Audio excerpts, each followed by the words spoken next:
ये सेक्शन तभी लागू होगा जब ये कुछ कंडीशन पूरी हो जाएंगी। ABC 3 चीज़ें हैं, ये तभी लागू होंगी। Hello everyone, welcome back this channel. आज हम समझेंगे कि चेक बाउंस कब होता है और छोटे छोटे वर्ड को भी क्लियर करेंगे, और लॉ में जो प्रोविज़न दिए गए हैं, जो लॉ कहता है कि क्या कहता है चेक बाउंस के में, वो भी पूरा डीपली हम समझेंगे इसको। ठीक है, तो चलिए शुरू करते हैं। ठीक है जी, हमारा सेक्शन है 138, सेक्शन अध्याय 17 यानी कि चैप्टर 17 है, जो चेक डिसऑनर के बारे में बताता है। मैंने इसके बारे में और भी सेक्शन बताए हैं आपको कि कैसे फाइल करना होगा, कहाँ सूट फाइल होता है और किस मजिस्ट्रेट के यहाँ होगा, वो सब क्लियर बताया हुआ है। उसकी लिंक आपको मिल जाएगी। ठीक है, तो इसको समझ लीजिए। 138 क्या कहता है? 138 कहता है कि खाते में अपर्याप्त निधि मतलब होता है पैसा, अपर्याप्त मतलब भाई है ही नहीं, जितना जितना बोला गया था उतना मिला ही नहीं है, उससे कम पेमेंट पड़ा है, आदि कारण से चेक अनादर हो जाता है। अनादर मतलब डिसऑनर हो जाता है, चेक वापस आपको मिल जाता है। ठीक है, तो ये हमारे हेडिंग हो गई। अब समझते हैं, जहाँ किसी व्यक्ति द्वारा किसी ऋण, अब आपको चेक क्यों दिया जा रहा है? चेक आपको इसलिए दिया जा रहा है कि उस सामने वाले ने आपसे पेमेंट लिया होगा कभी, और अब वो आपको चेक वापस कर रहा है, चेक के थ्रू आपका पेमेंट दे रहा है। उसने कोई ऋण लिया था आपसे, अब उस पेमेंट वापस कर रहा है आपको। या फिर कोई अन्य मैटर भी हो सकता है, अन्य दायित्व, कोई अन्य लाइबिलिटी हो सकती है। उसने कोई सामान खरीदा हो, उसका पेमेंट आपको करना हो, कोई सर्विस उसने ली हो और उसका पेमेंट आपको करना हो, तो अन्य दायित्व भी हो सकते हैं। या फिर कोई ऋण उसने लिया हो तो उसका पेमेंट वो कर रहा हो। ठीक है, पूर्णता भी हो सकता है या फिर भागता भी हो सकता है। पूर्णता कैसे?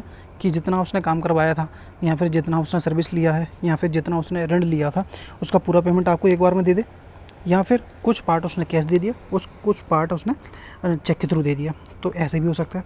उन्मोचन के लिए खुद क्या कहता है, खुद डिस्चार्ज होना चाहता है, जो जिम्मेदारी उसके ऊपर है उनसे वो छुटकारा पाना चाहता है। ठीक है, उन्मोचन का मतलब वही होता है।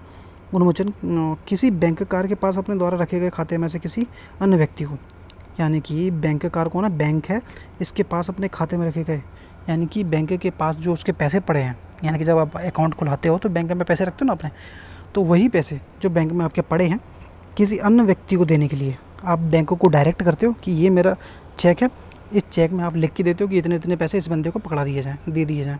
बैंक आपका चेक देख पाता है और सिग्नेचर मैच करता है कि भाई हाँ, जिसका अकाउंट है उसी का चेक है, और आपको जो पैसे पकड़ा देता है किसी अन्य व्यक्ति को।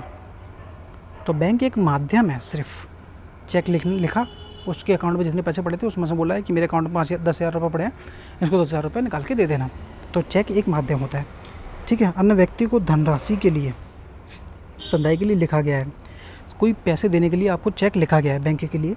ठीक है, संदाई किए बिना, यानी कि पेमेंट किए बिना, या फिर इस कारण से लौटा दिया जाता है कि बैंक ने क्या किया, बैंक ने चेक क्लियर नहीं किया और लौटा दिया। किस कारण से? खाते में जमा धनराशि चेक के आदरण के लिए अपर्याप्त है। भाई जो चेक क्लियर होना चाहिए उसके लिए आपके अकाउंट में पैसे क्लियर नहीं है। चेक आपने दे दिया 10,000 का, अकाउंट में पड़े हैं 5,000 रुपये, कैसे कर दें क्लियर? तो इस कारण से आपका चेक बाउंस कर दिया, पहला रीज़न। सेकंड है, उस रकम से अधिक जिसका बैंक के साथ किए गए करार, मैंने एग्रीमेंट बताया था आपको, करार द्वारा इस खाते में से संदाय करने के लिए ठहराव किया गया है। ठहराव मतलब कि कोई लिमिटेशन लगाई गई है क्या, भाई 1 लाख से ऊपर का चेक आएगा तो क्लियर नहीं करना है आपको, 1 लाख से नीचे का आएगा तो ही क्लियर करोगे, और आपने 1.5 लाख का पकड़ा दिया इसको चेक, तो बैंक इस रीजन से भी चेक डिसऑनर कर देगा। तो 2 कारण यहाँ पर लिखे गए हैं, तो और 2 मैंने आपको अपनी तरफ से बताए हैं जो केस लॉ के बाद इन्वेंट हुए, वही मान लीजिए आप। ठीक है, तो ये था। वहाँ ऐसे व्यक्ति के बारे में यह समझा जाएगा कि उसने अपराध किया है और वह व्यक्ति इस अधिनियम के अधीन अन्य उपबंध पर प्रतिकूल प्रभाव डाले बना, यानी कि इस अधिनियम के अधीन अन्य उपबंध पर प्रतिकूल प्रभाव डाले बना कारावास है, जिसकी अवधि 2 वर्ष तक हो सकती है।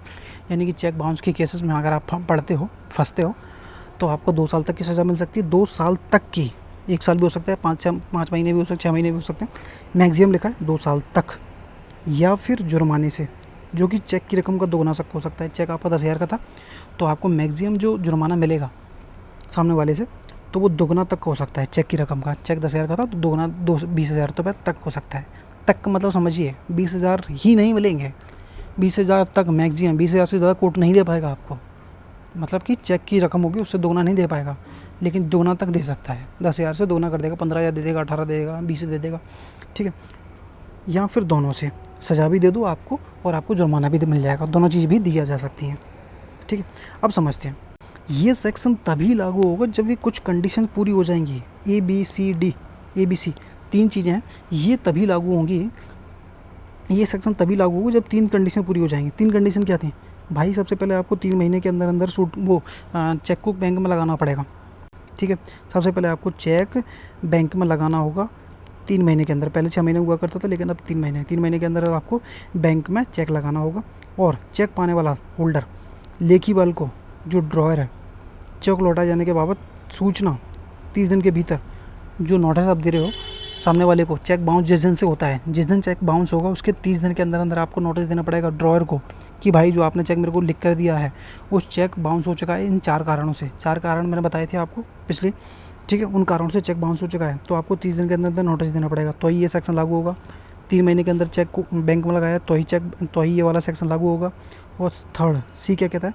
सी कहता है कि ड्रॉअर, लेखी बात, ड्रॉअर चेक के होल्डर को, पाने वाले को या फिर होल्डर को उक्त सूचना की तारीख के 15 दिन के भीतर ऐसी धनराशि देने में असफल हो जाता है। अब आपने उसको नोटिस दिया 30 दिन के अंदर, 30 दिन के अंदर नोटिस देने के बाद आपने उसको 15 दिन का टाइम भी दिया, 15 दिन के अंदर अंदर उसने आपका पेमेंट नहीं दिया है तो आपका कॉज ऑफ एक्शन अराइज हो जाता है। उस कॉज ऑफ एक्शन अराइज हो जाने के बाद आपको 30 दिन का समय मिलता है। 30 दिन के अंदर अंदर आपको सूट फाइल करना पड़ेगा। ठीक है, तो ये हमारा क्लियर हो गया कि 15 दिन का टाइम दिया उसको, 15 दिन के अंदर अंदर उसने पेमेंट नहीं किया तो अब ये सेक्शन हमारा लागू हो जाएगा और आप उसके ऊपर कंप्लेन कर सकते हो 138, ठीक है, नेगोशिएबल इंस्ट्रूमेंट का। और आपका ये चेक बाउंस का केस कोर्ट में मेंटेनेबल हो जाएगा और आप उसको केस फाइल कर सकते हो, कंप्लेन कर सकते हो और उसके अकॉर्डिंग आपको जो भी कंपनसेशन होगा वो आपको दिया जाएगा। तो ये हमारा सेक्शन 138। इसका एक्सप्लेनेशन कहता है कि इस धारा के प्रोविजनों के लिए ऋण और जो ऋण है और अन्य दायित्व क्या है, इसका मतलब क्या होगा, यानी कि जो ऋण है या फिर अन्य जो लाइबिलिटी है उनका मतलब क्या है? उनका मतलब है विधिक प्रवर्तनीय ऋण या फिर अन्य लाइबिलिटी विपरीत है। यानी कि जो भी ऋण लिया है, सामने वाले ने लिया था, तो आपको जो पेमेंट आपसे मिल रहा है वो पेमेंट कैसा होना चाहिए? आपको जो पेमेंट लेने का जो आपके पास अधिकार है वो कैसा होना चाहिए? विधिक प्रवर्तनीय होना चाहिए। आप उस पर लीगल एक्शन ले सकते हो, ऐसा ही होना चाहिए। ऐसा नहीं है कि आपको चेक साइन करा हुआ रोड पर पड़ा हुआ मिला, आपने ले लिया और आप चले गए कोर्ट में, आप उसको अब चेक बाउंस हो गया तो उस रीजन से आप सूट फाइल कर रहे हो, तो ये सब नहीं चलेगा। तो यहाँ पे लिखा है क्लियरली विधिक प्रवर्तनीय, समझ में आया? विधिक प्रवर्तनीय यानी कि आपके पास जो ऋण था, आपके पास जो अधिकार है वो ऐसा है कि आप उस पर एक्शन ले सकते हो।